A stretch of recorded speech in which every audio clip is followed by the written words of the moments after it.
hilang tuh poin keduanya itu menjadi seperti tertutup. Seolah-olah PKS tidak mencalonkan Anies. Itulah yang kemudian direvisi oleh Presiden Partai. Bahwa ada poin kedua justru atas dasar pertimbangan. Jadi bukan berubah ya? Bukan berubah. Itulah yang saya bisa pahami kenapa Pak Saihu berani mengumumkan tentang ini secara gamblang gitu. Karena beliau merasa ada dukungan dari Bang Surya Paloh. Yang punya grassroots di Jakarta itu cuma 2 orang. Siapa? Pak Hidayat Nur Wahid dan sama Mardhani Alisera. Nah, karena Pak Hidayat dulu pernah maju dan gagal ya, belum berhasil lah. Belum berhasil. Akhirnya tahun 2012 dengan Pak Didik Rahbini kan. Ya. Saya bilang ya yang paling pantas sekarang adalah Mardhani. Ya. Jadi saya adalah orang yang paling memperjuangkan Mardhani di dalam.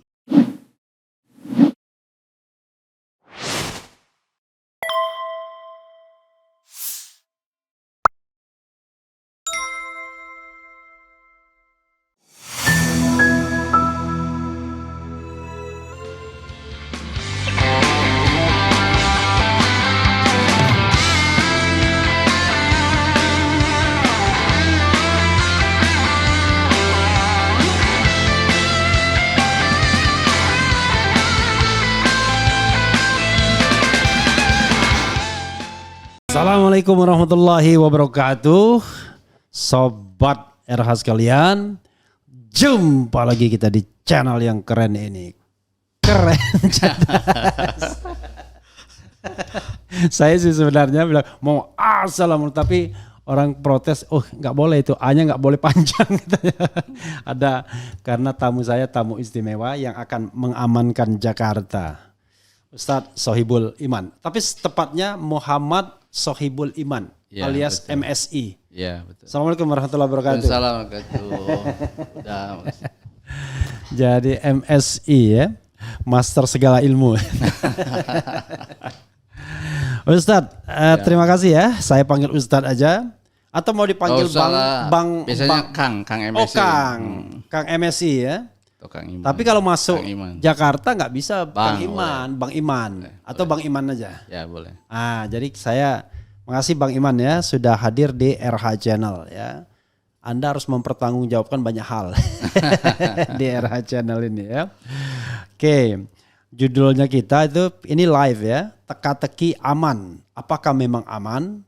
Nah, ini langsung dengan Sohibul Iman. Ya. Jadi Bang Iman ya. Pertanyaan pertama adalah ini aman serius apa enggak sih? Apakah no negotiable bagi PKS? Apakah bisa dinegosiasikan bergantung nanti tukar tambahnya? Silakan untuk pertama kali untuk awal. Terima kasih nih udah Refli ya atas undangannya. Saya mohon maaf. Saya bukan orang Padang. Oh bukannya? Bukan, saya orang Sumatera Selatan. Oh gitu ya, jadi panggilnya apa? Bang juga? Bang juga. Bang Refli terima kasih ya. Saya mungkin ingin mengucapkan mohon maaf dulu. Karena udah beberapa kali nih Bang Refli ini udah ngundang saya tapi belum pas terus waktunya. Dan kemarin 2 minggu lalu sebetulnya saya udah komitmen untuk hadir ya. Ya. Tapi ternyata saya dapat musibah, sakit ya. Oke. Dan saya dirawat kemarin Bang. Innalillahi wa inna ilaihi rajiun, benar ya? Ya betul. Oke. Ya 6 hari saya di rumah sakit dan kemudian kemarin seminggu juga saya recovery. Ini juga sebetulnya masih barusan habis kontrol ke dokter sebetulnya. Nah ini belum kampanye kok sudah sakit. Gak ada yang tahu sakitnya. Oke. Nah itu saya minta maaf dulu. Nah yang kedua saya kira terkait pertanyaan Bang Refli. Ya saya kira setiap mau partai politik serius lah kalau membuat keputusannya. Apalagi ini adalah keputusan DPTP. Dewan Pimpinan Tingkat Pusat. Ini adalah semacam badan pekerja Majelis Syuro. Oke. Jadi lembaga tertinggi partai itu adalah Majelis Syuro. Kemudian dia punya badan pekerja namanya DPTP, Dewan Pimpinan Tingkat Pusat, yang isinya itu adalah pimpinan Majelis Syuro plus pimpinan lembaga-lembaga partai PKS. Baik DPP ada presiden, kemudian MPP ada Dewan Syariah, itu berkumpul di situ. Jadi ini pimpinan tertinggi yang memutuskan. Oke. Jadi nggak mungkin lah ini. Badan pekerja ya di bawah Majelis Syuro ya. Oke. Sorry, ini putusannya bisa di veto Majelis Syuro nggak ini putusan yang badan? Tidak, justru Badan Pekerja Majelis Syuro itu membuat keputusan atas mandat yang diberikan oleh Majelis Syuro. Oke. Jadi Majelis Syuro itu dalam sidang terakhir itu melihat mencermati, nah mereka kemudian memberikan mandat bahwa keputusan diserahkan kepada Badan Pekerja. Makanya Badan Pekerja membuat keputusan ini. Jadi kalau ditanya masalah serius, sangat serius karena diputuskan oleh Badan Pekerja dari lembaga tertinggi partai. Oke. Tapi yang jadi persoalan Bang Iman ya, itu hanya berselang 2 hari ketika PKS mendeklarasikan Bang Iman sebagai calon gubernur. Ya. Tiba-tiba 2 hari kemudian berubah. Ya. Bukan sebagai calon gubernur tapi calon wakil gubernur mendampingi Anies. Nah, what happened? Apa yang terjadi? Nah ini harus saya jelaskan di sini. Oke, ya. silakan. Jadi memang keputusannya itu ada beberapa poin. Keputusan pertama adalah bahwa PKS sebagai pemenang di Jakarta harus mengusung cagup ataupun cawagup di DKI. Jadi keputusannya itu bisa cagup, bisa cawagup. Oke. Gitu Bang Refli. Oke. Nah yang kedua, atas pertimbangan aspirasi masyarakat, keumatan, ya dan juga tentu realitas politik, maka PKS mendorong kadernya untuk berpasangan dengan Anies Baswedan. Keputusan keduanya itu. Jadi walaupun keputusan pertamanya itu bisa cagup dan cawagup, tetapi atas pertimbangan suara masyarakat dan juga realitas politik, kita mengajukan kadernya menjadi cawagup dari spesifiknya, dari Anies Baswedan. Oke. Jadi bukan cawagup dari calon lainnya ya? Bukan calon lain lagi. Oke. Nah yang ketiga, dalam kondisi di mana Anies dan kader PKS ini tidak bisa maju, entah karena apalah segala hal, maka kader PKS ini maju menjadi cagup dan mencari pasangan lain, mencari cawagupnya. Oke. Dengan partai. In case Anies nggak bisa maju. Ya. Oke. Nah yang ketiga, yang keempat ya. Yang keempat adalah prioritas koalisi adalah dengan koalisi perubahan. Oke, berarti yaitu dengan Nasdem dan PKB. Gitu. Ya kalau bisa salah satu saja kan sudah cukup. Sebetulnya di salah satu. Oke, saya ulangi. Nah, Oke, silakan. Enggak, terus. Nah jadi keputusannya seperti itu. Oke, ada 4 ya tadi. Ya. Satu. Pertama harus maju sebagai gubernur. Cagup atau cawagup. Oh, cagup atau cawagup. Nah, Oke. Kedua menjadi cawagup Anies. Cawagup Anies. Atas pertimbangan suara masyarakat, umat dan juga realitas politik. Oke. Yang ketiga, kalau Anies nih tidak bisa dengan kader PKS ini, maka kader PKS bisa maju menjadi cagup. Oke. Dan kemudian mencari cawagup yang lain. Oke. Yang keempat, prioritas koalisi adalah dengan PKB dan Partai Perubahan. Ya, Oke, silakan terus go ahead. Nah itu. Nah ketika ini disampaikan, ini kan yang membaca ini kan ada semangat masing-masing kan. Nah teman-temannya Pak Deddy ini yang di humas itu dia punya spirit ngambil yang wah Pak Soebul Iman jadi cagup nih. Oh. Gitu. Padahal tidak salah juga. Tidak salah juga karena cuman kan parsial. Cuman poin pertamanya kan jelas bisa cagup bisa cawagup. Oke. Ditonjolkanlah cagupnya gitu Bang Refli. Gitu. Nah ini karena kemudian jadi hilang tuh poin keduanya itu menjadi seperti tertutup seolah-olah PKS tidak mencalonkan Anies. Itulah yang kemudian direvisi oleh Presiden partai bahwa ada poin kedua justru atas dasar pertimbangan. Jadi bukan berubah ya? Bukan berubah. Itu hanya disampaikan secara parsial. Bang Iman ya. Pertanyaannya adalah apakah Anies sudah tahu ketika mau dideklarasikan? Akhirnya kan setelah itu deklarasi aman yang kemudian menonjol di masyarakat. Ya. Karena dia di luar negeri kan kalau nggak salah. Enggak. Jadi itu keputusan adalah hari Kamis, Bang Refli. Kamis siang. Kalau boleh tanggal berapa itu ya kira-kira Kamis? Itu berarti Kamis siang mungkin kalau kita merujuk ke belakang itu di bulan Juni ya. Juni. Kamis. Ya, Kamis Juni ya. Kamis Juni. Nah malamnya Pak Saihu itu langsung memanggil Anies. Oke, ke Mampang. Ke rumah beliau. Oh, ke rumah beliau. Oke. Kalau saya tidak salah ya ke rumah beliau. Ya. Di situ disampaikan kepada Pak Anies tentang hasil keputusan yang 4 poin tadi disampaikan kepada Anies. Bahwa ya Anda akan didukung oleh PKS tapi Anda harus berpasangan dengan kader PKS. Oh berarti itu belum ribut soal aman itu ya? Belum. Sama sekali belum. Karena waktu aman Anies di luar negeri kalau nggak salah. Itu satu. Nah yang kedua ya Anies sudah langsung memahami. Oh siap gitu katanya bahasanya. Ya.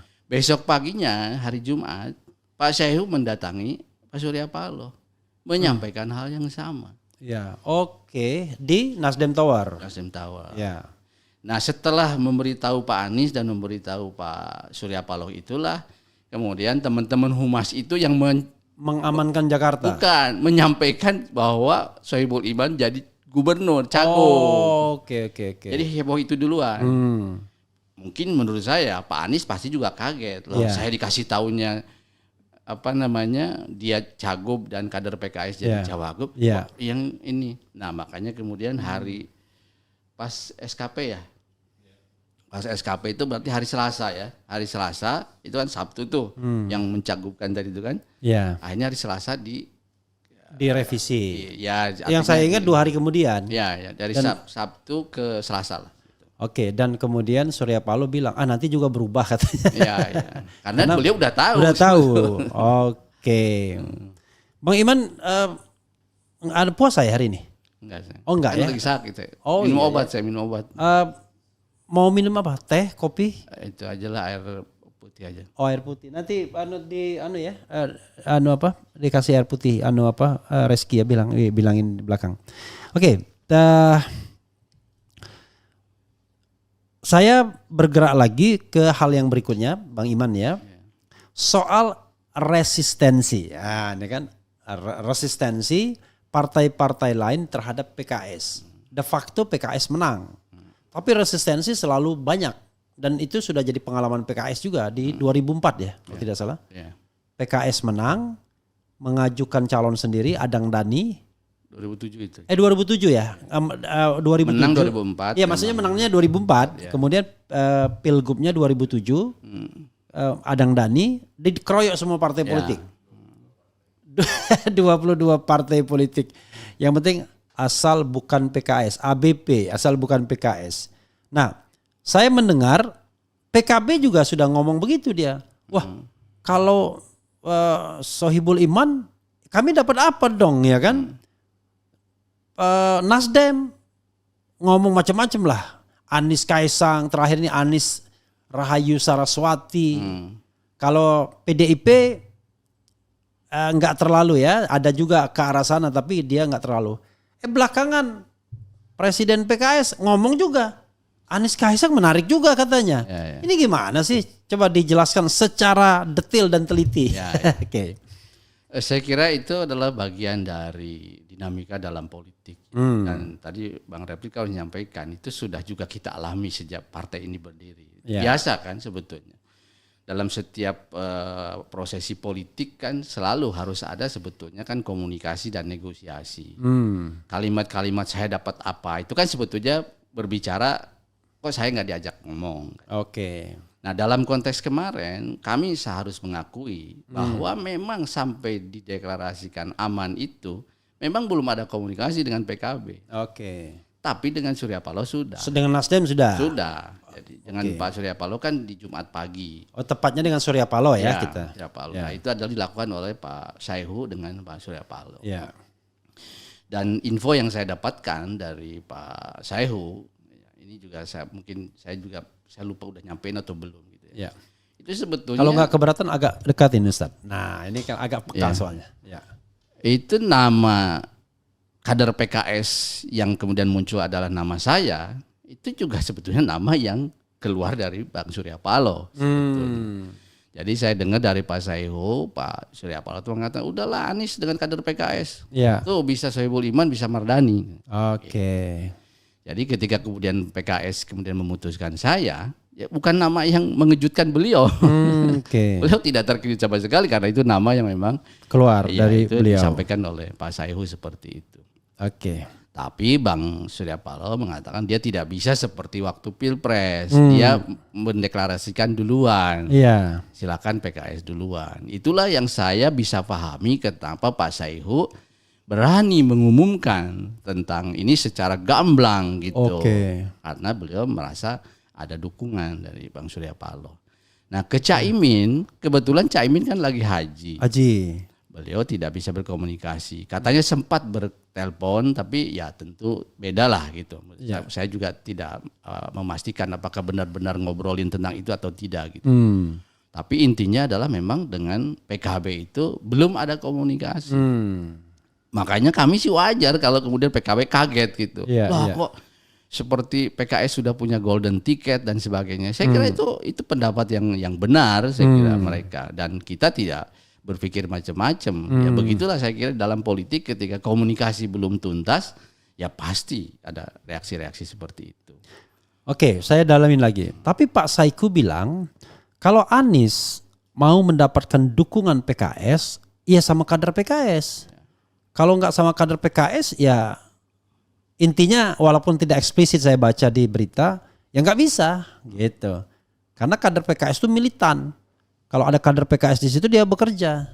Tapi kalau enggak ya bekerja separuh-separuh atau mungkin enggak bekerja sama sekali. Tanggapan Bang Iman? Ya saya kira dari keputusan itu kalau diambil kesimpulannya ya ke sana. Kan tadi yang nomor 2 itu kita atas dasar aspirasi masyarakat kita mendukung Anies, ya kan? Tapi kan nomor 1-nya bahwa PKS ingin kader PKS ada di dalam Cagup atau di dalam Cawagup, ya kan?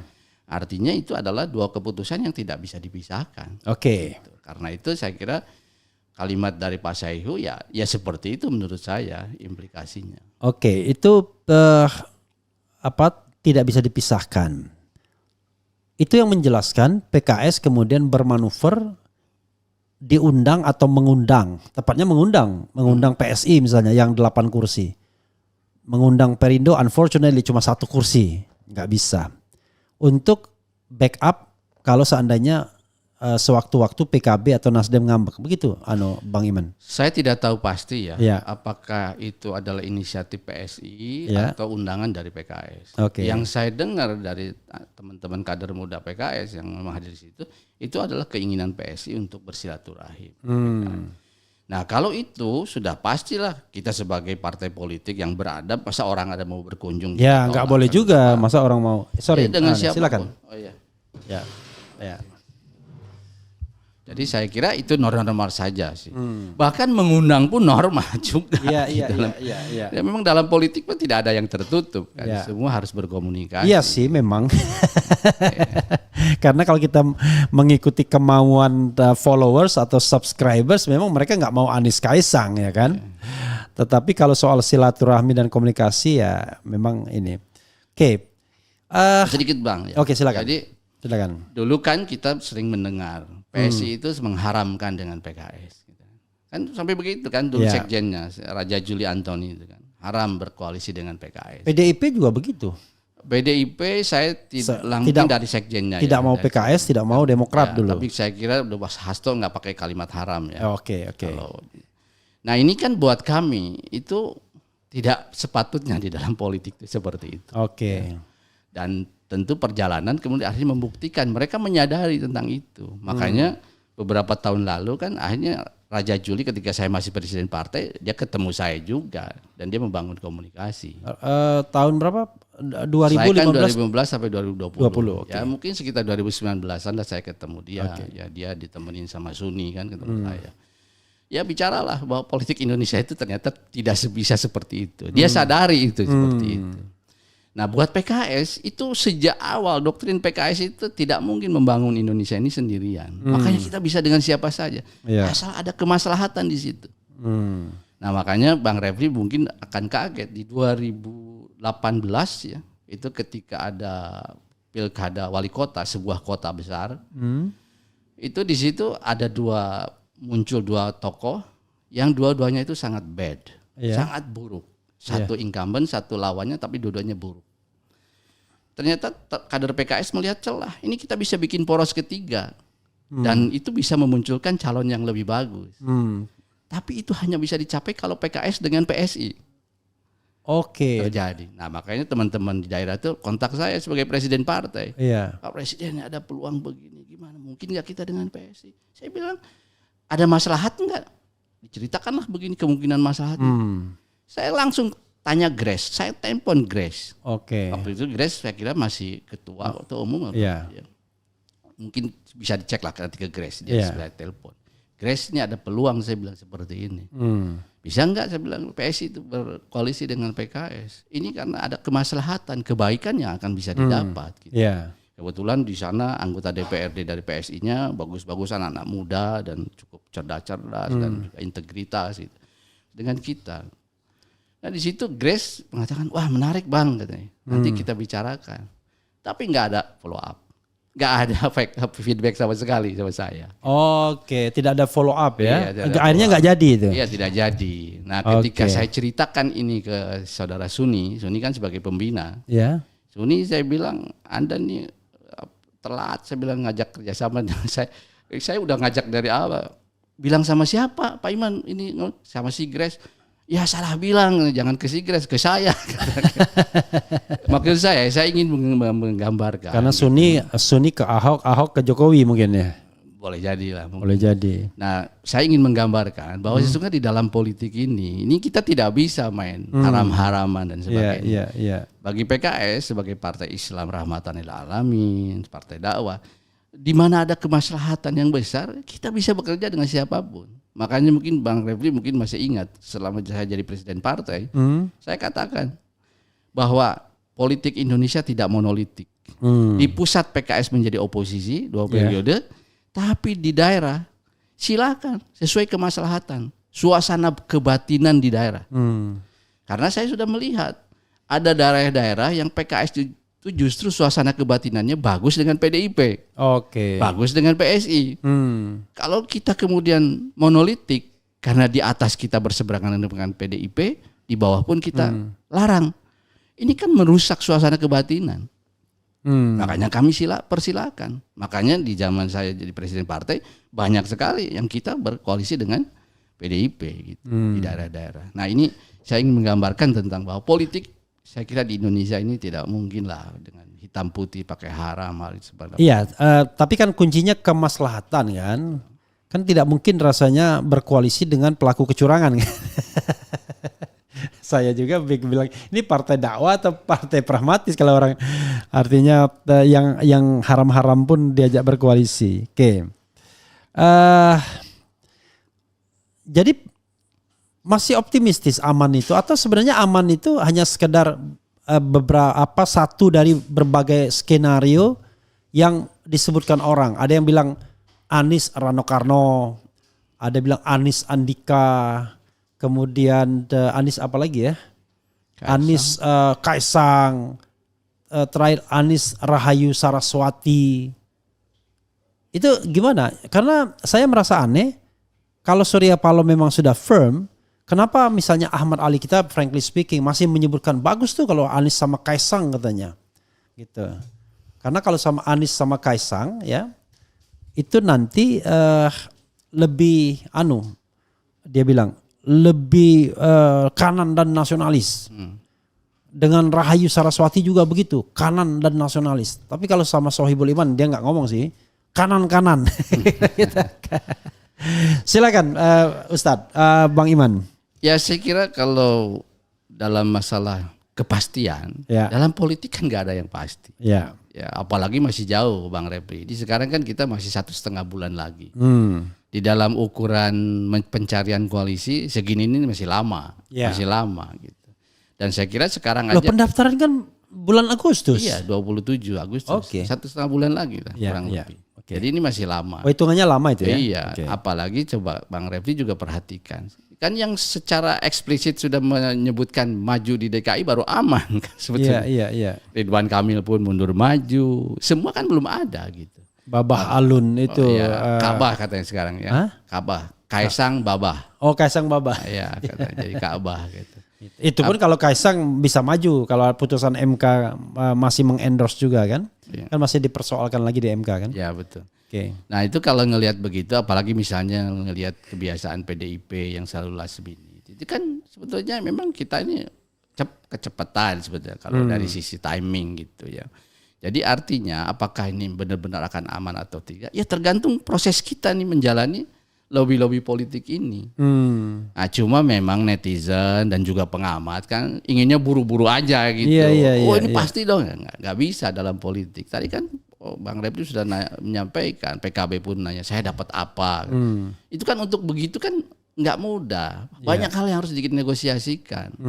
Nah, memang kami sekarang ini salah satunya sekarang kan ada pilkada serentak di mana-mana kan. Itu menjadi bahan negosiasi juga. Oke, di DKI Anda dukung aman, di tempat lain kita dukung siapa gitu dari mereka. Itu klarifikasi, betul dukung Bobi Nasution di Sumut PKS? Tidak ada. Belum ada keputusan. Bukan tidak, tapi belum ada keputusan. Maksudnya kan sekarang ada proses kan. Ya. Dari bawah tuh belum ada usulan. Kan karena di PKS itu DPP menerima minimal 2 usulan. Nah, usulan dari daerah ke DPP saja belum ada. Bagaimana ada keputusan di DPP? Kenapa Presiden PKS ngomong mendukung Bobi Nasution dan kemudian dia ralat lagi itu? Iya. Saya tanya begitu itu keluar berita itu, saya langsung tanya, ini bener nggak nih ke Humas teman-teman? Waduh iya Ustadz, ini tadi kayaknya Pak Saihu nggak konsentrasi gitu. Jadi beliau mengumumkan tentang Maluku, kita kan mau Maluku tuh. Kemudian selesai doorstop, dikejar gitu.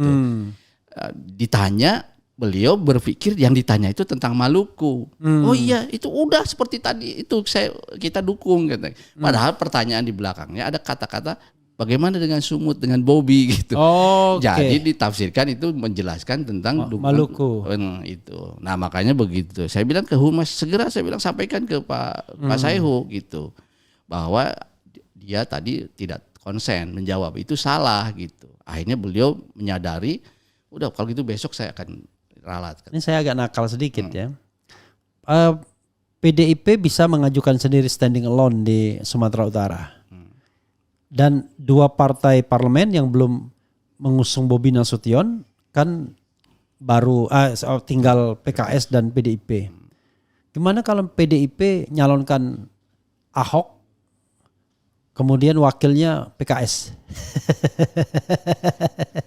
Ya saya kira nanti itu pasti dikaji. Jadi setiap kemungkinan akan dikaji oleh teman-teman. Ya, tentu DPP kan bukan omnipoten kan, segala bisa kan. Kita pasti akan mendengarkan apa yang dikaji oleh teman-teman di sana dan nanti tentu dengan pertimbangan tambahan ya bisa kita putuskan. Ini punya Bang Iman. Tapi ini Bang Refli ini udah mirip-mirip netizen gitu. Jadi saya kan pertanyaan itu pengandaian yang kan saya kan mewakili netizen. Kalau kita tidak mengandaikan kan nanti tidak bergerak imajinasi kita kan, Bang Iman.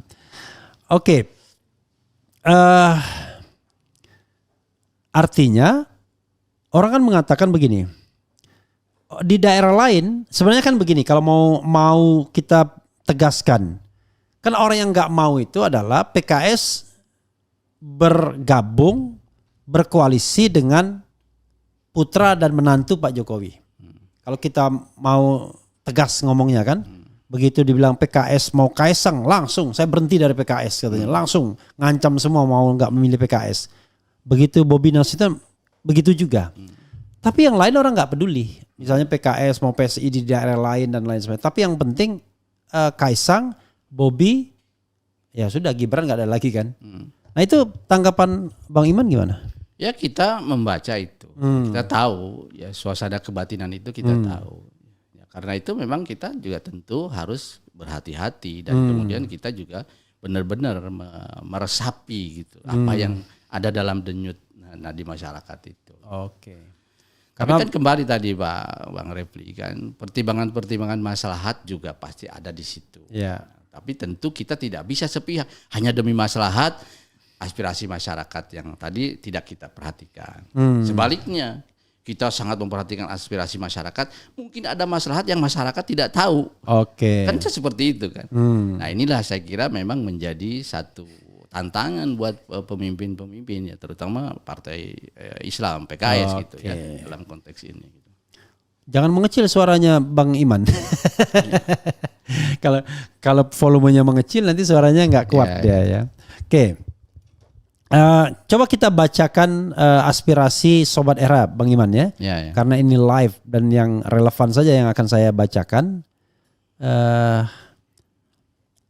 Kemudian semoga diberikan sehat lahir batin untuk RH dan SI, bukan SI, MSI ya kebiasaannya. Silakan Bang Iman minum.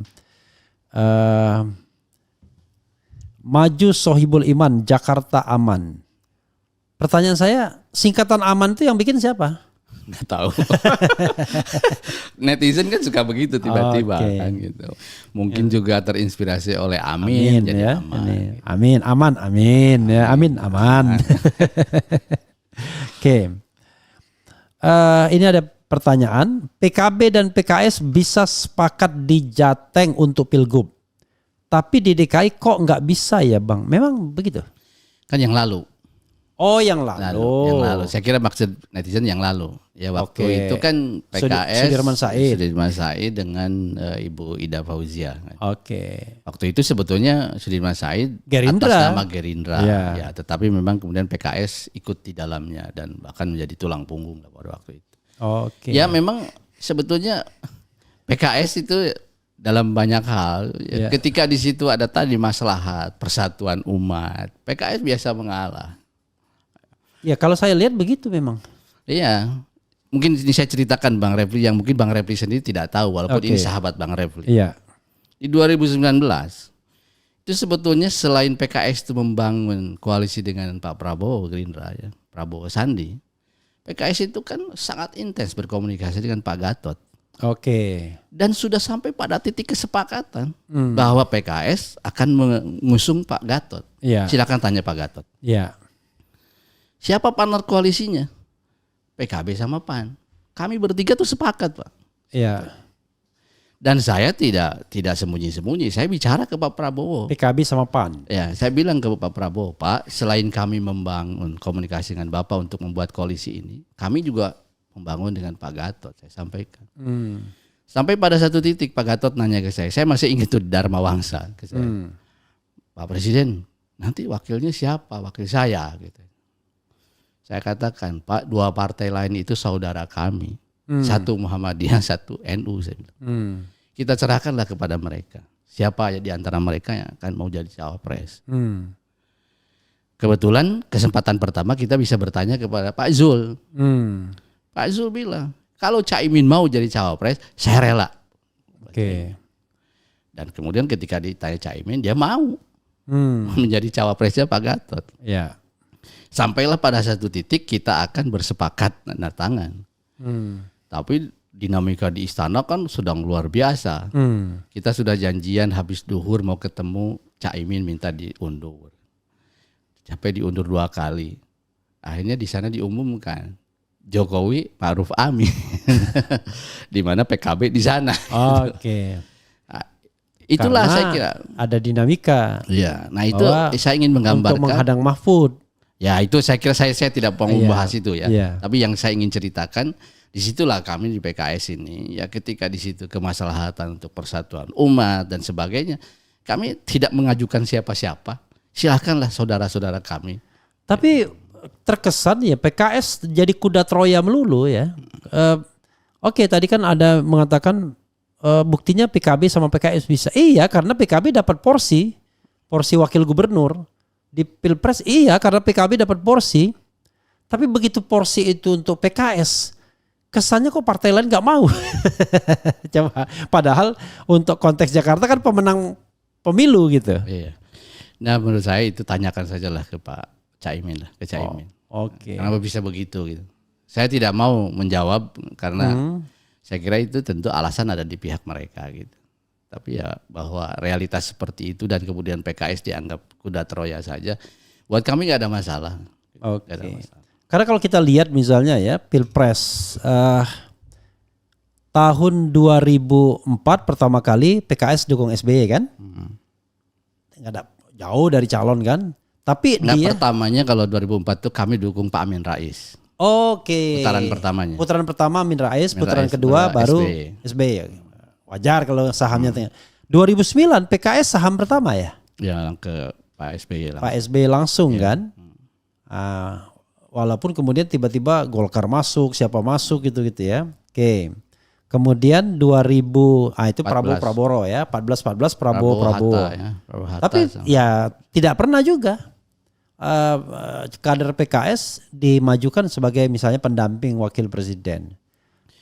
Tapi ada sebetulnya. Kalau 2009 itu kan sempat ada dinamika Pak Hidayat Ya. berpeluang jadi cawapresnya Pak SBY. Ya. Tapi berdasarkan lobby dan sebagainya, kemudian realistisnya tidak gitu. Akhirnya beliau kemudian menentukan sendiri Pak Budiono kan. Dan itu tidak ada main elektabilitasan Ya, karena Pak Budiono elektabilitasnya nggak ada. Iya. Dan Apalagi Pak SBY-nya juga luar biasa waktu ya, itu. apalagi ada kasus Senturi segala waktu itu kan. Nah 2014 sebetulnya kita mencalonkan Kang Aher. Waktu itu Kang Aher dengan Hatta Rajasa gitu.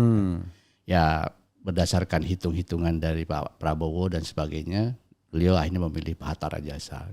Oke. 2019 juga kan sebetulnya ada istimewa ulama yang cawapresnya adalah Pak Salim Segaf Al-Jufri kan. Iya. Gitu. Tapi kembali dalam negosiasi dari sisi Pak Prabowo melihat bahwa lebih baik ngambil Sandiaga Uno. Gimana Sandiaga Uno kan nggak dikenal waktu itu. 2000 udah karena mantan wakil gubernur. Wakil gubernur ya. Udah, tapi kan udah. pada waktu itu nggak pernah disebut dia. Tiba-tiba orang kaget loh, kok Sandiaga Uno. Malah kan setelah Pak Salim Segaf itu kan nomor 2-nya adalah Abdul Somad kan. Iya, padahal Sandiaga Uno dari Gerindra juga ya. Gitu. Oke, walaupun dia bilang berhenti setelah itu dari Gerindra ya. Oke, kita bacakan lagi. Aman, Anies Baswedan dan Ustadz Sohibul Iman, suger bener, mantap PKS. Seger maksudnya. Saya dukung pasangan Aman. Ini ada lagi ini, amatir forever ya. Kalau PKS sama Demokrat bisa saling dukung di NTB dan Sulteng, apakah bisa dengan PDIP Sumut dan DKI ya Bang? Sangat bisa, sangat mungkin terjadi. Termasuk tadi yang katanya Ahok sama PKS. Ya sekarang kan belum masanya bicara tokohnya ya, tapi kemungkinan koalisi partainya kan. Nah yang saya tangkap dari teman-teman di sana, sejauh pembicaraannya itu adalah ke Pak Edi Rahmayadi, kayaknya teman-teman PKS dengan PDIP itu kemungkinan bisa gitu. Oke. Jadi PKS, PDI tapi Edi Rahmayadi. Ya. Bertemunya di sana. Ya karena sekarang ini kalau kita mau realistis secara politik kan yang mengimbangi bahkan lebih tinggi dari Bobi ya Pak Edi. Berarti wakilnya ya, dari bisa PDIP. dibicarakan. Bisa dibicarakan. Tapi udah pasti itu PDIP ngalah lagi PKS nanti. Ya tapi nanti kita bisa saja Pak Edinya kemudian dibajuin PKS kan. Kan dalam politik biasa begitu. Pak Edi dikasih sertifikasi PKS ya. gitu ya. Kalau bahasa kami itu Pak Bang Refli, ada kader natural, yang alamiah, ada kader naturalisasi. Oh naturalisasi. Ini berarti si siapa? Bukan Marcelino, siapa kader naturalisasi itu? Bakot. Tom Haye ya, macam-macam lah ya. Oke, ini yang menarik nih Bang Iman ya. Awalnya saya nggak tertarik dengan Aman, tetapi setelah melihat latar pendidikan Pak MSI, saya jadi tertarik. Itu bisa jadi nilai jual loh Pak, lulusan Jepang di Waseda. Tinggal lebih gencar lagi di medsos aja. Nah ini pujian sekaligus kritik. Pujiannya adalah, kita baca sedikit ya latar belakang Bang Iman. Jadi Haji Muhammad Sohibul Iman MSc PhD adalah politikus Indonesia yang pernah menjabat sebagai Presiden Partai Keadilan Sejahtera rentangnya 10 Agustus 2015 hingga 5 Oktober 2020. Enggak ada 2 periodean di PKS itu ya Bang ya. Kelahiran 5 Oktober 1965. Jadi jangan ragukan nasionalismenya, 5 Oktober soalnya. Iya. Hari ABRI. Hari ABRI diperingati tiap tahun. Hari TNI ya. Kemudian pendidikan Universitas Waseda ya. Universitas Waseda adalah universitas swasta Jepang yang terletak di daerah Shinjuku, Tokyo. Waseda merupakan satu dari dua universitas swasta paling prestisius di Jepang. Selain Universitas Keio yang bersaing ketat dengan dua universitas negeri terbaik seperti Universitas Tokyo dan Universitas Kyoto. Dibalik aja Tokyo sama Kyoto ini. Jadi ya itu, dan pernah menjadi rektor Universitas Paramadina. Ya. Berarti duo Paramadina buat Jakarta. Iya. Anies itu menggantikan saya. Oke. Saya duluan. Tahun berapa sampai tahun berapa? Saya 2005 sampai 2007. 2005-2007. Boleh katakan transisi lah setelah Cak Nur tuh. Ya. Begitu Cak Nur meninggal, Ya. itu ada caretaker namanya Sudirman Said. Oh, Sudirman Said di situ juga. Iya. Ya. Ada yang mendapatkan amanah dari Cak Nur itu 3 orang. Satu Faisal Basri, Ketua Utomo Dananjaya, ketiga Sudirman Said. Oke. Nah, kemudian Sudirman Said Caretaker. jadi caretaker rektor. Oke, itu 2000? 2005. 2005. Ketika Cak Nur belum meninggal ya, 2004 lah. Ya. 2004. Cak Nur meninggal 2005. Karena Sudirman Said sibuk di BRR Aceh, maka dia kemudian meminta saya. Mereka bertiga itu meminta saya Sebagai Utomo, rektor. saya jadi rektor. Oke. Dan disetujui oleh yayasan. Oke, bisa dibilang itu resmi atau caretaker juga hitungannya? Atau sementara transisi ya? Tidak, jadi statusnya saya sebagai rektor. Rektor ya. Lalu kemudian digantikan Anies Baswedan. Oke. Jadi begitu ya sobat era sekalian. Beliau ini modal tinggi. Cuma itu kritik pada PKS terlalu tawadu. Jadi kurang genit. Kalau partai lain modal sedikit tapi ngomongnya kemana-mana kan. Wah, ini modal gede tapi terlalu low profile gitu. Tapi saya juga kritik netizennya. Oke, boleh. Ketika PKS kemarin mencalonkan saya sebagai gubernur DKI. Menjalankan siapa? Mencalonkan saya sebagai iya. calon gubernur DKI. Iya. Kan kemudian reaksi netizen gimana sama PKS? Kok PKS jadi nggak mau dukung Anies? Gitu. Iya. Padahal PKS belum kekeh, belum gigih gitu loh. Iya. Kan begitu. Kalau tadi ingin PKS itu gigih dalam memperjuangkan aspirasinya, ya harusnya kemarin didukung juga dong sama netizen dong. Bahwa calon gubernur PKS itu adalah Ya kan, itu bukan netizen itu pendukung PKS salah sendiri. Pendukung PKS sih kurang mau genit juga dia. Oke, kita bacakan lagi ya. Pak Refli titip tanya gimana tipsnya Pak Sohibul Iman biar S1, S2, S3 di Jepang. Pengalaman berkesan beliau selama di Jepang. Di Jepang S berapa? Dari S1 sampai S3. Dari S1, S1, S2, S3. Ya. Kenapa nggak diangkat jadi duta besar Jepang dari kemarin? Jadi kalau bisa diceritakan? Ya, saya tuh dulu kan sebetulnya sedang kuliah di IPB. Oke. Lewat jalur dulu bahasanya itu apa namanya? PMDK. Perusahaan minat ya. PMDK ya. Ya, atau PMDK ya. PMDK. Oke. Nah, begitu saya selesai semester 2, masuk semester 3, terus saya dikasih tahu sama teman saya yang orang Jakarta, tapi sama-sama di IPB. Ini loh beasiswa nih dari Habibie gitu. Ya karena saya ada di Bogor kan, daftar ke Jakarta kan deket. Ya saya daftar lah dengan teman saya itu. Gitu. Jadi tidak dalam posisi yang sedang antusias sih sebetulnya. Iya. Tapi kemudian begitu seleksi teman saya yang nggak lolos, saya yang lolos. Oke. Kemudian saya sekolah di sana dari Pak Habibie sampai kemudian S2, S3 juga saya tetap dibiayain. Tahun berapa rentangnya dari tahun berapa? Jadi saya berangkat itu kan saya tingkat 2 kan 87 ya. 87 saya berangkat sana.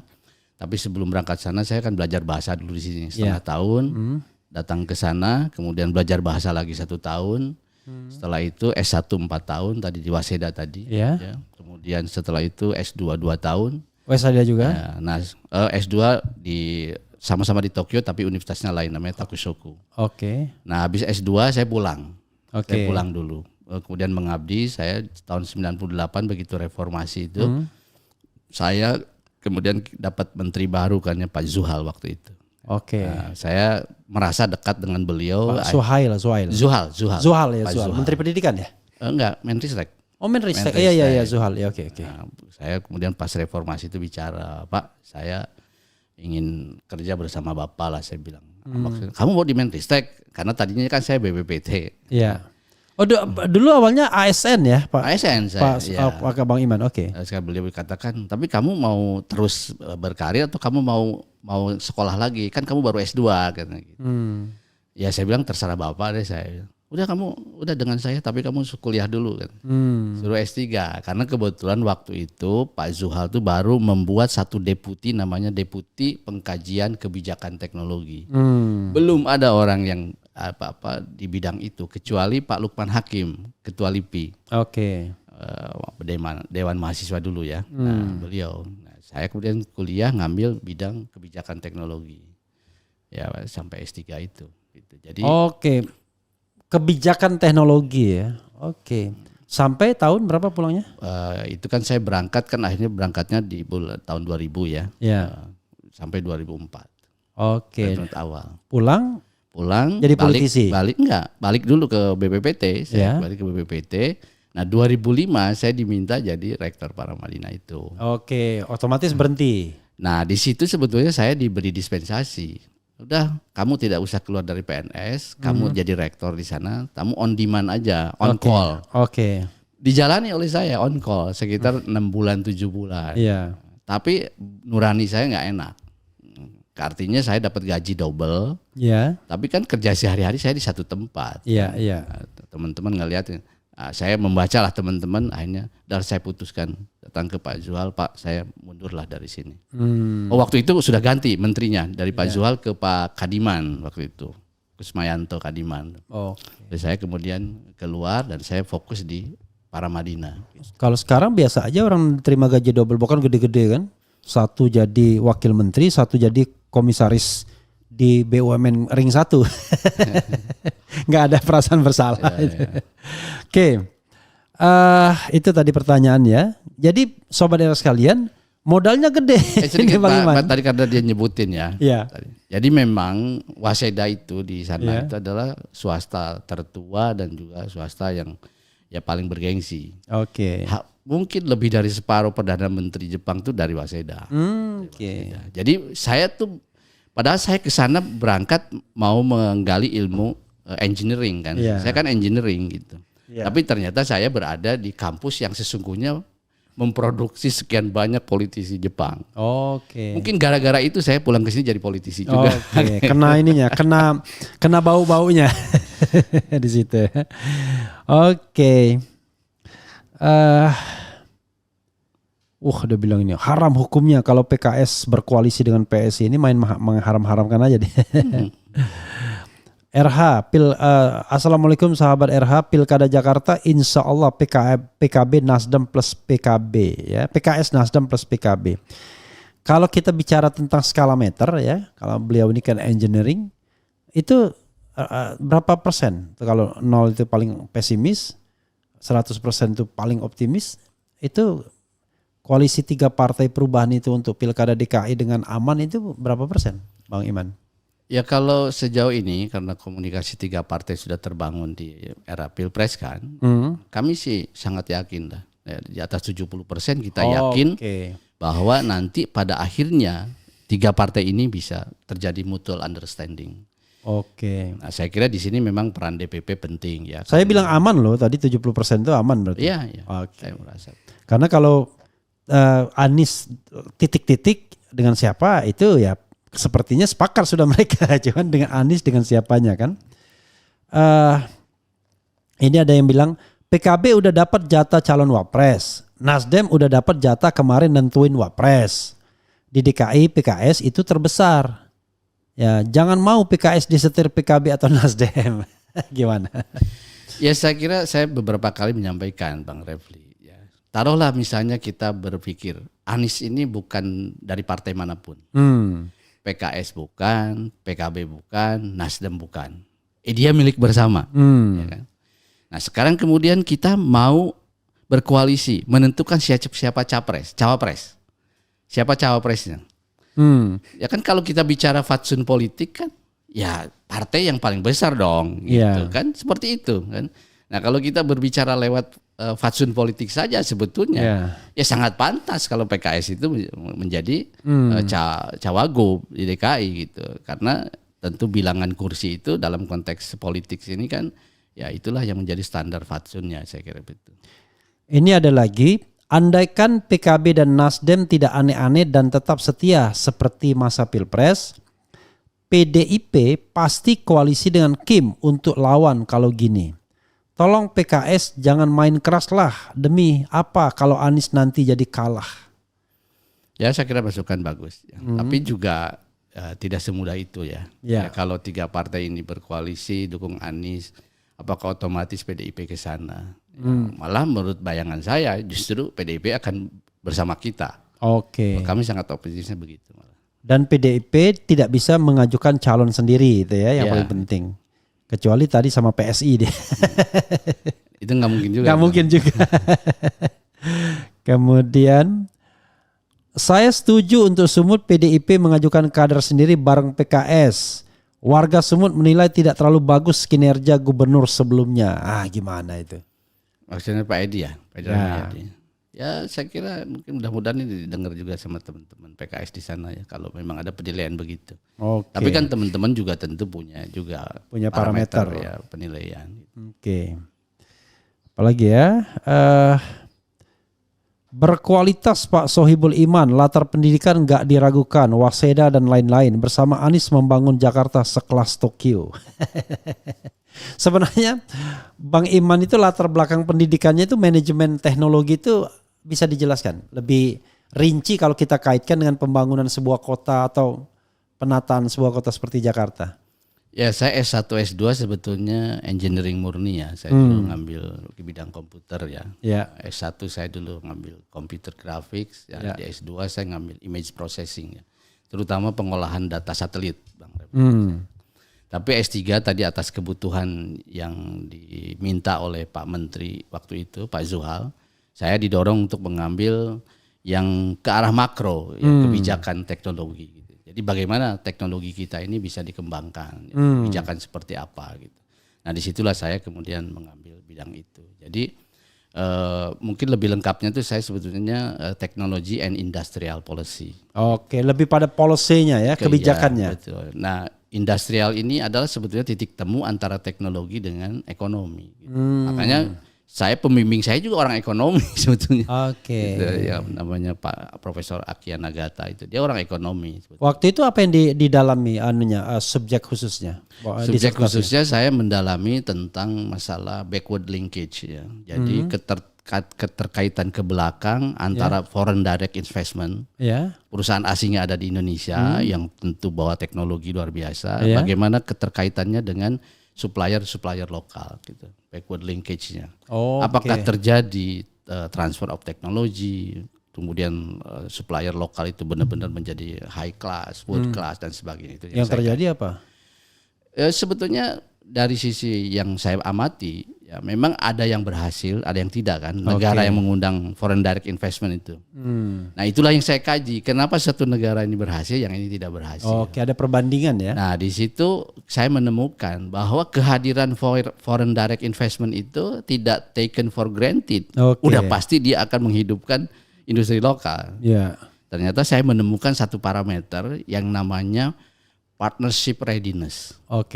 Jadi ketika perusahaan lokal itu punya kesiapan berpartner dengan perusahaan asing, maka dia akan mendapatkan benefit luar biasa dari perusahaan asing. Tapi kalau dia tidak punya kesiapan berpartner, berapapun jumlahnya perusahaan asing yang datang ke sini, dia tidak akan bisa mengambil benefit karena secara intrinsik dia tidak siap. Gitu. Readiness itu apa paling besar pengaruhnya? Ya pertama tentu manajemen. Ya kan misalnya dari masalah delivery time misalnya. Kalau dia masih pakai manajemen asal-asalan, begitu ada permintaan tidak di deliver pada waktunya itu sudah. Yang kedua quality, bermain di quality seperti apa gitu. Kemudian yang ketiga ya tadi masalah penggunaan teknologinya. Bagaimana mereka bisa cakap. Walaupun mereka bukan penghasil teknologi. Tapi existing teknologi bisa dia gunakan sampai pada best practice level. SDM berarti ya. Betul. Nah partnership readiness ini adalah tugas pemerintah Bang Refli. Makanya rekomendasi kebijakannya adalah memang pemerintah ini jangan sok-sokan mengundang perusahaan asing ke sini saja tanpa menyiapkan partnership readiness-nya itu. I see. Jadi kalau partnership readiness tidak dibenahi, seberapa banyak pun perusahaan didatangkan ke sini, dia tidak memberi manfaat besar buat masyarakat. Kalau saya kasih contoh nikel misalnya dengan isu smelter, itu partnership readiness-nya sebenarnya oke apa nggak oke? Ya saya tentu belum mengkaji ya, saya belum mengkaji di sisi itu. Dulu saya mengkaji dari sisi elektronik ke otomotif, jadi saya.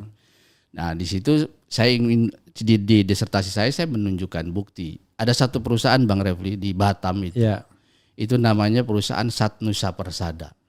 Pendirinya itu adalah Mr. Abidin. Itu beliau tadinya mendirikan perusahaan dengan 27 karyawan dan hanya membuat satu power supply yang sangat sederhana. Tidak lebih dari 10 tahun pegawainya itu menjadi 13.000. Dan dia menjadi supplier dari 12 perusahaan multinational corporation. Nah saya kaji itu pribadi Mr. Abidin nih. Ternyata Mr. Abidin itu dulunya adalah pegawai di sebuah multinational corporation. Dia sangat paham apa yang dibutuhkan multinational corporation yang hadir di Batam banyak itu. Nah karena dia paham itulah makanya dia memiliki kesiapan berpartner. Akhirnya 12 perusahaan itu semuanya saya boleh jadi ini HP-HP yang kita pegang yang merek Sony, Panasonic segala macam itu buatan Satnusa Persada. Karena dia bisa membuat itu tanpa membuat brandnya terserah. Gitu. Iya kayak sepatu ya. Sepatu Nike apa itu. Itu bukti kalau perusahaan lokal itu punya partnership readiness pada titik paling awal sekalipun, pada akhirnya dia akan melonjak menjadi global player. Nah selama ini menurut saya absen perusahaan pemerintah Indonesia kan pemerintah Indonesia itu sebenarnya sudah meliberalisasi ya. Foreign direct investment kan dari tahun 80-an zaman Pak Hartarto kan. Tapi dampaknya tidak begitu menggembirakan. Itu karena perusahaan lokalnya tidak disiapkan partnership readiness-nya. Itu salah satu faktornya pasti ya. Salah satu faktornya. Faktor lain kan bisa aja korupsi apa-apa. Iya kan. Itu non teknikal lah. Non teknikal. Ini teknikalnya di situ ya. Saya bacakan lagi Bang Iman ya. Smart people for a smart city ya. Apa maksudnya ini? Ini ada yang marah-marah sama saya nih. Bang RH, jangan kebiasaan sebut-sebut Anies golongan kanan terus. Padahal Anies itu lebih liberal nasional dari pandangan dan kebijakannya selama ini. Kalau disebut kanan terus jadi malah bikin terstigma di masyarakat. Bang Iman gak keberatan Anies disebut kanan atau disebut liberal? Ya sebetulnya begitu melabeli seseorang itu kan sebetulnya bisa subjektif ya. Saya secara pribadi terakhir saya di TV One atau saya saya nggak setuju juga 100% mengatakan begitu aman ini adalah dua-duanya kanan. Ya kalau kita baca memang social root-nya Anies itu dari kelompok Islam, ya kan. Tapi kalau kita lihat perjalanan Pak Anies, kan sebetulnya Pak Anies ini lebih nasionalis menurut saya, ke arah nasionalis. Jadi orang kanan nggak nasionalis? Maksudnya ini ya itu perdebatan istilah lah. Ya Bang Revi jangan kita untuk memudahkan saja lah ya. Oke. Pak Anies kan sejak pulang ke Indonesia kan lebih aktifnya di mana? Dialah yang membidani Ormas Nasdem yang bahkan membacakan salah satunya ya. Kan? Itu. Kemudian beliau juga banyak tumbuh di sekitar ya teman-teman yang berkonotasi nasionalis kan sebetulnya. Sampai kepada kemudian Pak Anies menjadi menterinya Pak Jokowi. Itu kan pada waktu itu kita tahu persis Pak Anies itu tidak ada kanan-kanannya. Iya. Nah, tapi sosial root-nya Islam. Ya, gitu loh. Kita kan nggak bisa menghilangkan sosial root seseorang kan. Gitu. Nah, tapi kemudian setelah beliau di reshuffle dari kabinet, ada momentum namanya pilkada. Nah, disitulah kemudian Anies kemudian menjadi berubah di persepsi oleh publik dan menurut saya ini adalah engineer ya, direkayasa oleh sementara orang gitu. Sehingga Anies menjadi sangat begitu kanan gitu. Bang Revi mungkin tahu ya, ketika awal dicalonkan jadi gubernur itu, baik Pak Anies maupun Bang Sandi waktu itu tidak mau pakai kopiah, Pak. Tidak mau pakai kopiah. Karena dia merasa kalau pakai kopiah itu jadi kanan. Iya. dari situ kita sudah bisa membaca psikologis Anies pada awal itu tuh seperti apa. Tidak nyaman. Tidak kanan. Tidak nyaman kalau dibilang kanan. Iya betul. Nah cuma perkembangan ketika lihat elektabilitas beliau di nomor 3 terus ya kan. Di Januari 2017 teman-teman di tim itu saya ini dari Pak Mardhani cerita ini harus ada perubahan. Mulailah berkopiah. Oke. Dan di situ elektabilitas lompat ke nomor 2. Gara-gara Kopia. Iya dia salah satu faktornya kan gitu. Dan kemudian tanpa diduga di putaran kedua ternyata Anies juga menang. Gitu ya. Nah dari situ saya sudah melihat bahwa sesungguhnya basis elektoral Anies itu meluas. Ya, tidak hanya basis elektoral PKS gitu. Karena pada waktu itu jelas kan PKS di tahun 2016 itu kita kan cuma dapat waktu itu sekitar berapa di 2016 itu ya? Nggak nyampe DKI masih 11 kita 11%. Oh ya buktinya di angkanya Pak Hidayat lah. Pak Hidayat kan 11%. Tapi kan Anies menang 57%. Oke. Jadi sebetulnya basis pemilih Anies itu sudah jauh ya. Jadi tidak bisa menurut saya kalau Anies dengan Sohibul Iman disatukan itu seolah-olah basisnya ya cuma PKS ngubek-ngubek di situ ya. Nggak bisa. Apalagi ini cuma sekelas pilkada ya, bukan pilpres ya. Kalau Gerindra intercept mendukung Anies di Jakarta dengan memasangkan dengan Saraswati, PKS gimana? Kabar dari bocor alus Anies mau sowan minta restu Prabowo. Bayangkan, Prabowo saja sudah berpengaruh apalagi Bowonya. Gimana? Bang Iman, ada sebuah skenario yang mengatakan bahwa bisa jadi kemudian Anies di-capture oleh Prabowo karena pakai Sun Tzu lah. Ya. Kalau Anda tidak bisa tundukkan lawan, ya rangkul lawan itu. Gimana? Pertama ya, tentu kita tidak selamanya segala sesuatu itu bisa diandai-andai. Gitu. Oke.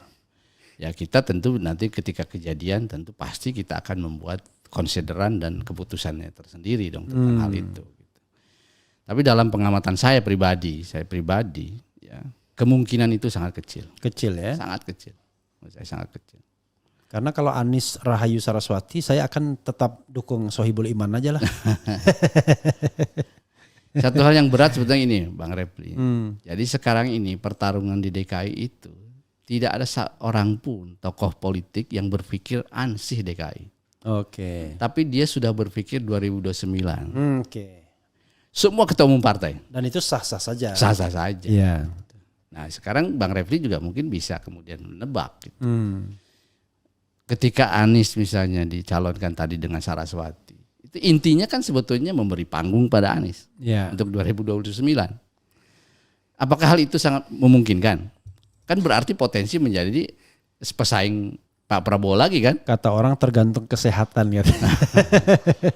Itu baru Pak Prabowo Pak. Iya. Tapi ketua umum partai yang lain atau bahkan mungkin Gibran juga kan berpikir Pak, kalau Pak Anies ini punya panggung, itu kan sebetulnya yang menjadi titik soalnya tuh di situ. Oke. Gitu. Jadi menurut saya di bab itu ya hurdle-nya masih berat. Tetapi dari semua utak-atik itu, Anies gak ada yang bisa ngelawan, singana lawan nih kan. Jadi bahkan Ridwan Kamil pun yang disuruh ke Jakarta nggak mau dia kesannya, mau di Jawa Barat yang hampir pasti menang. Yang lain Kaisang pun yang tadinya nggak bisa dong, kita punya latar belakang yang beda kata Uki dari PSI, nggak bisa tuh Kaisang sama Anies ya kan. Tapi tidak juga nutup pintu 100%. Prabowo dan Gerindranya juga tidak menutup pintu. Artinya ya orang pun kan punya pandangan, ngapain kita lawan orang yang terlalu kuat, ya rangkul aja. Nah sekarang ini kesannya kan lomba-lomba merangkul Anies, kesannya atau mungkin saya salah, silakan Bang Iman. Ya saya kira memang kan di filosofi Jawa kan begitu. Ya. Dipangku mati kan. Ya. Jadi ketika ada lawan yang terlalu kuat, bukan dilawan tapi dirangkul, dia akan mati sendiri. Gitu. Dalam pengertian dia tidak akan menjadi rival karena dia udah ada di pihak kita. Gitu. Ya. Saya kira dalam politik itu hal-hal yang wajar saja kan. Jadi supaya seseorang yang kuat ini tidak maju, kemudian dicarilah cara untuk bagaimana dia tidak maju kan. Itu sah kan dalam politik. Selama tidak dengan cara-cara curang, misalnya mengkriminalisasi. Dan buat kami itu biasa Bang Refli. Kami di Kabupaten Bandung di Pilkada 2020 yang lalu, itu wabubnya itu kan PKS. Siapa? Gun-Gun namanya. Oh Gun-Gun, Bang oke. Gun-Gun itu kan. Kemudian kami itu tinggal butuh beberapa kursi saja untuk nyalon, butuh 1 kursi saja nyalon. Tadi kembali kami dikeroyok, semua tidak ada yang mau berkoalisi dengan PKS, akhirnya tidak bisa maju. Mungkin nggak terjadi di DKI itu. Semua nggak mau tuh kalau PKS jadi wakilnya Anies. Selama kita berbicara politik mungkin. Mungkin. Misalnya Anies cuma oleh PKS saja, sangat mungkin. Walaupun Surya Paloh bilang oke, silakan, tetapi mungkin. ujung-ujungnya Bang Iman, ada satu faktor yang barangkali menjadi game changer, yaitu pembentukan atau janji apakah Anda berada di luar pemerintahan atau tidak. Dan itu bisa menjadi tukar tambahnya kan. Dan PKS sedang menunggu tukar tambah itu. Saya tidak tahu apakah firm PKS mau jadi oposisi atau tidak. Tapi yang saya dengar, nanti kita akan belum putuskan. Artinya kan belum firm.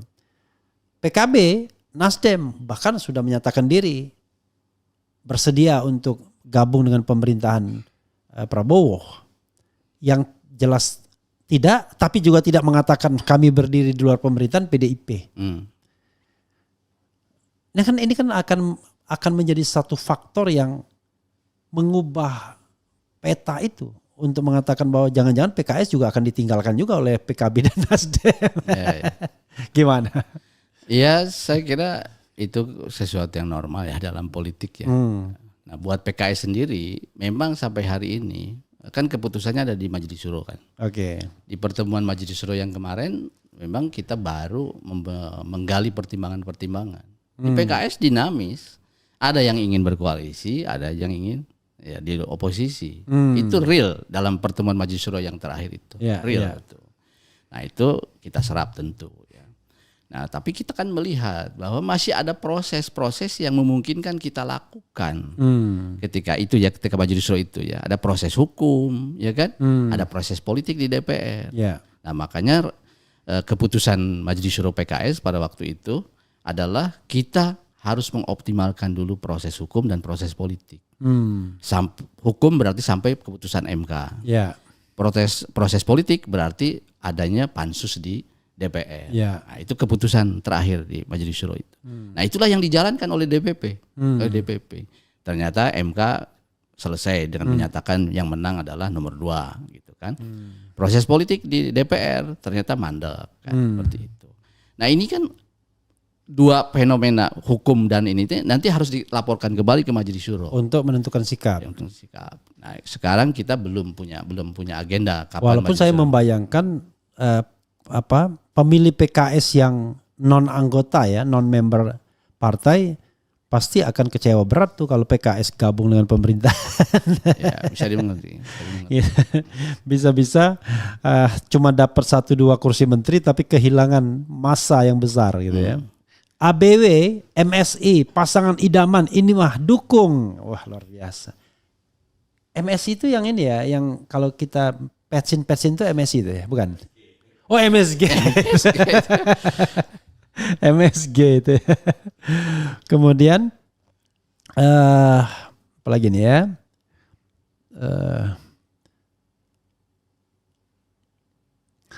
Berkualitas Pak Sohibul Iman, latar pendidikan nggak diragukan, waseda dan lain-lain. Bersama Anies membangun Jakarta sekelas Tokyo, sudah saya bacakan tadi ini ya. Kadang-kadang komentarnya diulang sama yang bersangkutan ya. MSI bawa Anies ke Jakarta, sekarang saatnya Anies bawa menang MSI untuk Wagub di Jakarta. Ini pernyataan ini bisa dikonfirmasi. MSI bawa Anies ke Jakarta, memang dulu Kang Iman yang Abang Iman yang ini. Iya, kebetulan kan ketika saya presiden partai lah, Anies maju. 2015 2020 ya. Waktu itu pembicaranya gimana dengan Prabowo?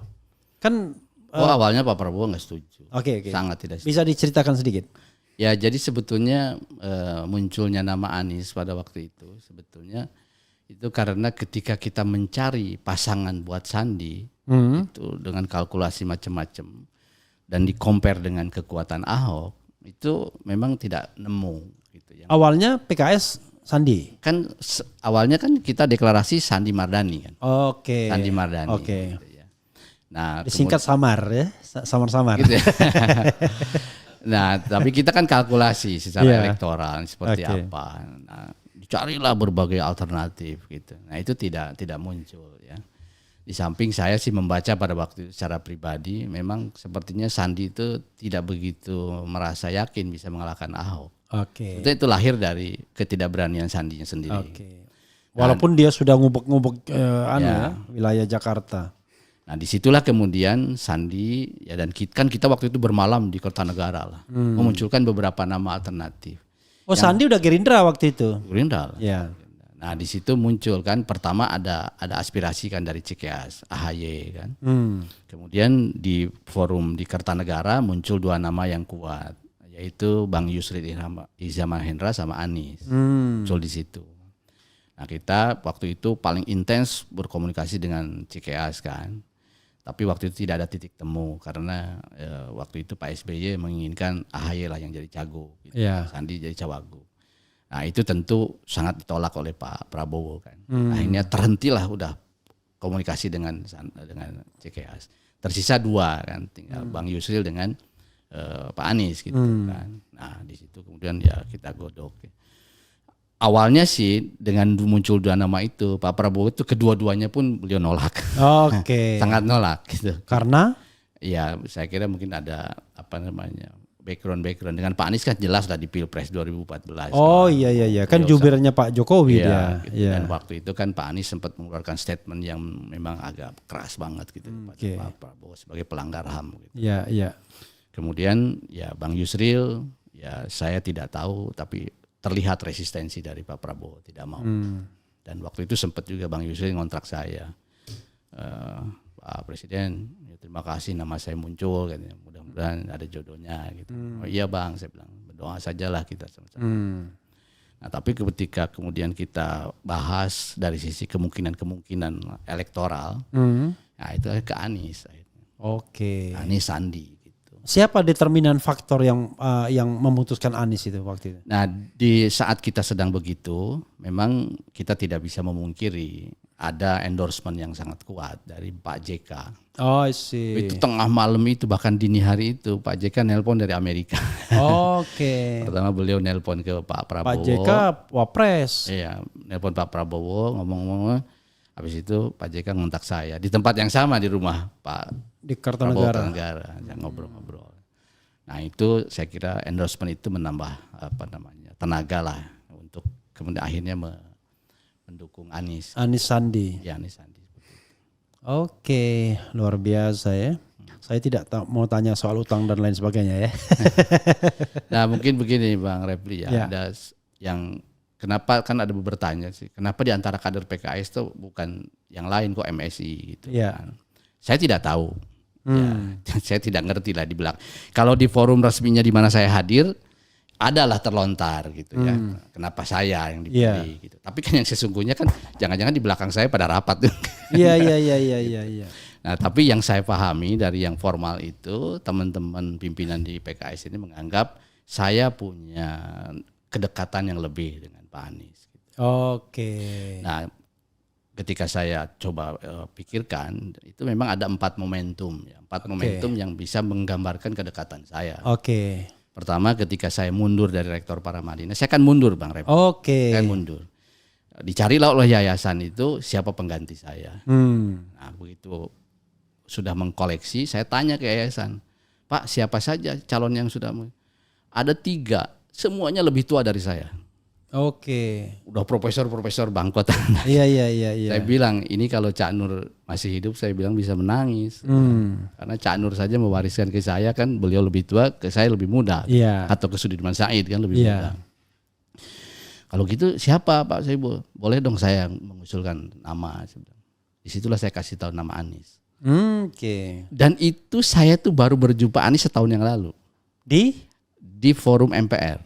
Dia udah pulang dari Amerika. Udah pulang dari Amerika kan 2004 dia Iya, pulang. iya. Pak Hidayat jadi ketua MPR kan. Ya. Nah ada forum, Pak Hidayat membuat forum di mana Pak Anies ada, saya ada. Di situ saya baru kenal Anies. Oke. 2004. Tapi begitu 2005 saya jadi rektor, nah begitu 2007 saya mundur, saya sodorkan nama Anies. Oke. Gitu. Ya proses terjadi, akhirnya Anies jadi rektor. Oke, Itu satu. peristiwa pertama. Kan. Ya. Peristiwa kedua, ketika saya di DPR, saya menjadi pimpinan Komisi 10. Tahun Itu dari periode 2004, 2009. 2014, 2019. Oh, itu periode 2014, 2019. 19, oke. Saya pimpinan Komisi 10, Oke. ya kan? Ini adalah bidang pendidikan. Mitra utamanya Mendikbud dan itu Anies. Oh, di periode oke, pertamanya Pak Jokowi. Iya, kan? iya, oke. Sehingga ya rapat-rapat antara saya dengan Pak Anies ya kerap sekali karena saya sering memimpin rapat itu dengan Anies. Oke. Ya, sehingga terjadi ya pertukar pikiran yang produktif lah. Oke. Nah, itu 2014. 2014, 2016 itu Ya, sih Anies nah, ya. kemudian di 2015 kan saya jadi presiden partai. Oke. Anies di reshuffle. Iya. Anies reshuffle kan. Nah, kemudian terjadilah Pilkada DKI. Oke. Pas Pilkada DKI kan yang mengendorse maju kan saya tangan. Oke. Termasuk juga Dua partai kan, Gerindra sama PKS kan. Oke. Ya, termasuk tadi proses di Kertanegara kan saya di situ Iya, kan. iya. Gitu.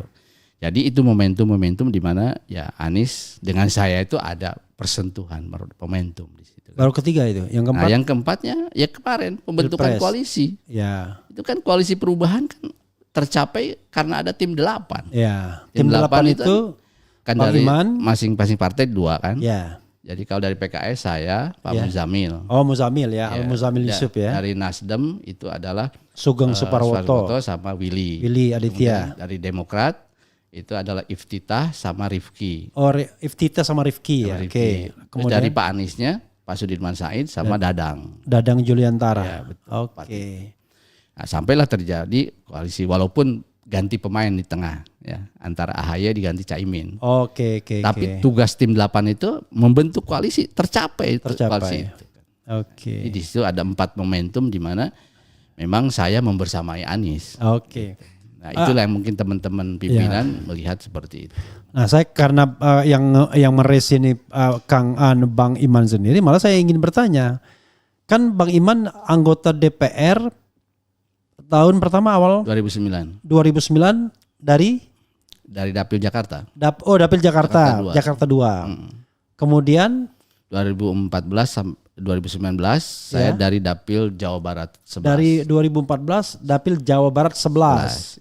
Kemudian Nah, 2019 saya menjabat presiden partai. tidak nyalon. Tidak nyalon. Oke, 2024 sekarang. 2024 sekarang saya dari Jawa Barat 11 lagi dan Oke. alhamdulillah terpilih. Saya Jadi terpilih. Jakarta, Jawa Barat 11, Jawa Barat 11. Ya dekat sih dengan Jakarta. Iya, Jawa Barat. Karena begini, ada satu nama yang sering disebut kalau PKS ya, Mardhani Alisera. Ya.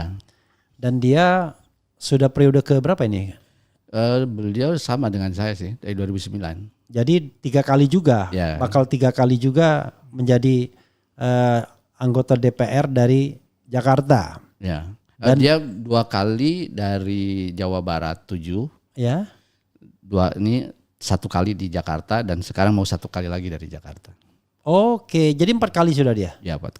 Mau keempat. Oh, mau keempat. Mau keempat. Oke, jadi Jakarta. Nah, tetapi kan Jakarta ini kan 2 tahun terakhir ya, 2 kali pemilu terakhir. Orang kemudian bertanya, kenapa nggak Mardhani gitu? Mardhani Alisera kan juga cukup senior, kemudian juga popularitasnya juga baik begitu. Saya di rapat pimpinan Ya. menyampaikan bahwa sebetulnya di antara kader PKS yang punya grassroots di Jakarta itu cuma 2 orang. Siapa? Pak Hidayat Nur Wahid Dan sama Mardhani Mardhani Alisera. Alisera. Nah, karena Pak Hidayat dulu pernah maju dan gagal ya, belum berhasil lah. Belum berhasil. Akhirnya tahun 2012 dengan Pak Didik Rahbini kan. Ya. Saya bilang ya yang paling pantas sekarang adalah Mardhani. Ya. Jadi saya adalah orang yang paling memperjuangkan Mardhani di dalam. Oke. Tapi kan pemimpin kan kolektif. Oke. Kepemimpinan kolektif dan kemudian dari hasil suronya itu ya yang terpilih bukan Badan Pak pekerja itu yang mimpin siapa? Mardhani, Ketua Majelis Suro. Oke, Jadi badan pekerja Habib ini Bang Salim Refli, Segaf ya. pertama adalah Ketua Majelis Suro 1 orang. Ah, 4 wakil Ketua Majelis Syuro.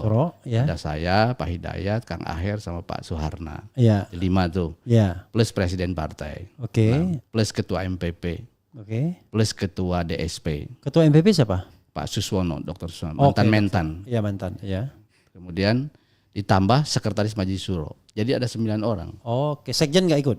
Sekjen nggak ikut. Oke. Sekretaris Majelis Syuro siapa? Sekjen sama bendahara tidak masuk. Sekjen Sekretaris Majelis Syuro? Namanya Ustadz Syauki. Oh, Ustadz Syauki. Oke. Luar biasa ya. Awalnya Sandi Mardani samar, akhirnya ambil Anies karena Sandi sendiri nggak yakin menang lawan Ahok ya, ngulangin. Pak, ini jangan besar kepala ini, Bang Iman. Pak Sohibul sikapnya tenang, tapi bicaranya sangat berisi. Mantan presiden gimana? Jadi kalau orang lain ribut dengan posisi presiden, PKS sudah menghasilkan berapa presiden?